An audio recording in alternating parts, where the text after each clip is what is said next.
Selamat sore, Bapak, Ibu, dan saudara-saudari di seluruh Indonesia. Saya kembali akan menyampaikan informasi terkini tentang penanganan COVID-19. Pemerintah telah berkomitmen untuk melaksanakan 3T. Ingat, 3T tersebut adalah tracing, testing, dan treatment. Dalam konteks tracing atau pelacakan, jajaran Kementerian Kesehatan sudah menemukan lebih dari 1.000 klaster di seluruh Indonesia. Klaster adalah kelompok penularan lokal yang berkaitan dengan rantai penyebaran. Klaster dapat terjadi di rumah, tempat kerja, atau di tempat kerumunan lainnya. Itulah yang sering disebut adanya klaster keluarga, klaster perkantoran, ataupun klaster lainnya. Biasanya, ia diawali oleh salah satu orang yang positif, yang kemudian dia tidak menerapkan protokol kesehatan dengan baik, lalu menularkan ke orang-orang yang ada di sekitarnya. Klaster bisa terjadi di mana saja, tidak hanya di perkantoran. Sekali lagi, bisa terjadi di berbagai komunitas, termasuk rumah tangga. Oleh karena itu, terkait klaster tadi, saya ingatkan bahwa ini kita sudah menjelang akhir pekan. Biasanya akhir pekan digunakan untuk keluar rumah. Tapi kali ini selama masa pandemi belum berakhir, ingat keluar rumah hanya untuk hal yang mendesak saja ya. Bapak, Ibu, saudara-saudari sekalian, selain itu sudah terkumpul hingga saat ini hampir 2,8 juta spesimen yang diambil dari lebih dari 1,6 juta orang yang diperiksa. Sekedar informasi, ketika satu orang itu diperiksa, ia bisa memiliki lebih dari satu spesimen. Itulah sebabnya jumlah spesimen dan orang itu bisa berbeda. Bapak, Ibu, saudara-saudari sekalian, untuk testing di Indonesia, jumlahnya semakin meningkat per hari.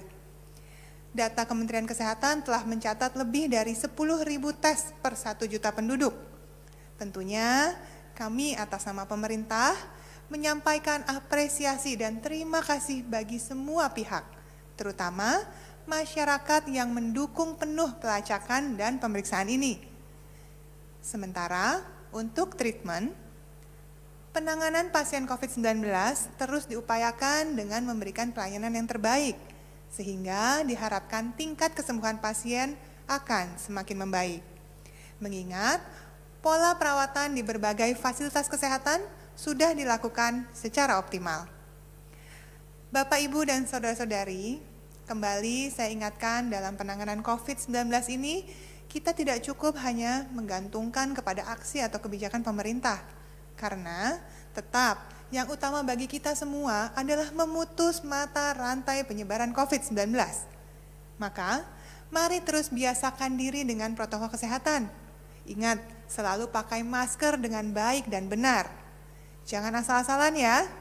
Tutupi bagian hidung sampai dengan dagu, karena ini penting sekali. Jangan malah dijadikan hiasan untuk menutupi dagu saja, atau saya masih melihat di beberapa orang, malah dikalungkan saja maskernya di leher. Selalu siapkan lebih dari 1 masker per harinya, terutama ketika kita beraktivitas. Kemudian, jaga jarak aman. Jauhi kerumunan, lebih banyak di rumah saja. Keluar rumah hanya untuk kepentingan yang mendesak. Kalaupun harus keluar rumah, hindari kontak fisik ya dengan orang lain, sekalipun itu adalah teman kita sendiri. Jaga jarak aman ya Bapak Ibu, minimal 1 hingga 2 meter. Dan yang tidak kalah penting juga, kita harus sering rutin mencuci tangan dengan baik, yakni dengan sabun dan air mengalir. Atau kalau tidak ada, gunakanlah hand sanitizer. Jadi dibawa aja kemanapun kita pergi. Selanjutnya, kalau kita telah beraktivitas di luar rumah, sebelum kita masuk ke dalam rumah, kita harus menerapkan protokol kedatangan dengan baik, yakni lepas sepatu di luar rumah, bersihkan barang bawaan yang kita bawa keluar rumah sebelum masuk ke dalam, bersihkan badan, sampai bersih baru bertemu dengan anggota keluarga kita. Saya yakin kita semua pasti bisa. Bapak, Ibu, dan saudara-saudari, saat ini angka kesembuhan kita semakin baik. di mana recovery rate di kisaran 71%, yang artinya 7 dari 10 orang yang terpapar COVID-19 telah sehat dan produktif kembali. Nah, hingga pukul 12 waktu Indonesia Barat, tanggal 18 September 2020, total pasien yang sembuh sebanyak 170.774 jiwa. Hari ini, lebih dari 4.000 orang telah sembuh. Sementara, untuk kasus aktifnya adalah sebanyak 56.409. Ini artinya, yang saat ini sedang dirawat kurang dari 1/3 total kasus. Tentunya kita tidak lupa, kita harus berterima kasih kepada seluruh tenaga medis ya, baik dokter, perawat, dan tenaga medis lainnya atas dedikasinya selama ini. Mari kita bantu para dokter dan tenaga medis itu dengan langkah sederhana seperti 3M yang sudah saya sebutkan tadi, agar para tenaga medis bisa lebih fokus menyembuhkan yang sekarang sedang dirawat. Bapak Ibu saudara sekalian, membatasi kegiatan juga menjadi hal yang penting. Presiden juga sudah mengingatkan agar pemerintah daerah menggunakan data sebaran kasus untuk membuat keputusan. Jadi, apabila daerah, kabupaten, kota, tempat kita tinggal mencatat adanya transmisi lokal, kita sebaiknya membatasi kegiatan. Untuk informasi, yang dimaksud dengan transmisi lokal itu adalah penularan yang berasal dari dalam wilayah itu sendiri. Baik, sebelum kita berpisah, saya ingin menjawab beberapa pertanyaan yang masuk.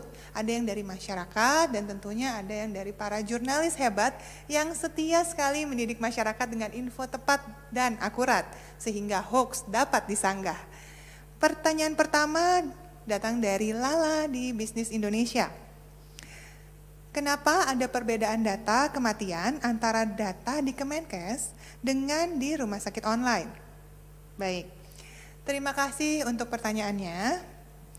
Untuk menjawab pertanyaan tersebut, ya kami telah mengkonfirmasikan kepada Kementerian Kesehatan Republik Indonesia bahwa data kematian yang ada dari RS online belum pasti COVID-19. Sedangkan data kematian yang dikeluarkan oleh Pusdatin Kemenkes atau All Record Data sudah terkonfirmasi positif COVID-19. Oleh karena itu, data yang ada di rumah sakit masih perlu pembuktian melalui laboratorium. Maka bisa disimpulkan, data yang ada di RS online belum semua terkonfirmasi hasil lab. Oleh karena itu, maka sudah terjawab ya pertanyaannya ya. Kenapa masih ada perbedaan? Untuk selanjutnya saya ingin menjawab pertanyaan kedua dari Friska yang ada di Kompas TV. Bagaimana pencegahan peningkatan klaster di perkantoran pada masa PSBB? Dan apakah transparansi data terjamin? Baik, terima kasih untuk pertanyaannya. Pembatasan kegiatan masyarakat seperti PSBB diyakini dapat mengurangi resiko penularan dan terbentuknya klaster baru. Dan soal transparansi data, sesuai panduan Badan Kesehatan Dunia atau WHO, Indonesia selalu melaporkan kasus terkonfirmasi positif COVID-19 dan kasus sembuh setiap harinya. Jadi tidak pernah satu hari pun data tersebut tidak diumumkan ke publik. Angka terkini dapat dilihat melalui covid19.go.id dan juga di website di Kemenkes yaitu kemkes.go.id serta melalui siaran langsung dari para jubir yang dapat diikuti setiap harinya. Hal ini termasuk jawaban terkait jenis-jenis klaster. Ya, tentunya juga sudah transparan semuanya. Baik, terima kasih atas pertanyaan-pertanyaan yang masuk dari rekan-rekan jurnalis. Sekali lagi, saya tekankan bahwa menyelesaikan pandemi adalah dengan 3M untuk memutus mata rantai. Ini harus dilakukan secara bersamaan di seluruh Indonesia dan bahkan dunia. Jadi, mari kompak disiplin yuk. Kita kan orang Indonesia, warga dunia yang luar biasa. Dan orang Indonesia optimis, bisa. Pemerintah 3T, kita 3M. Indonesia pasti bisa. Salam sehat dari saya.